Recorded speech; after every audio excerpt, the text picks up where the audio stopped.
2017 Nissan Altima alternator replacement. I just took the belt off. I had to jack it up, take off the wheel, remove this piece of plastic here. This big plastic on the inside is kind of in the way. You could bend it and tuck it out the way. But if you try to remove it, you got to remove the whole thing, and it's connected all the way around. It's just one big piece. So I was able to I tried to use a ratchet to get this belt off, but it didn't work, so I used my serpentine belt removal tool and broke the belt loose.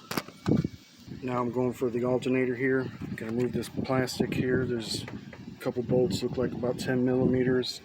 I'm going to disconnect the battery and connections to the alternator. There should be 2 bolts on it, and it should be out pretty easy.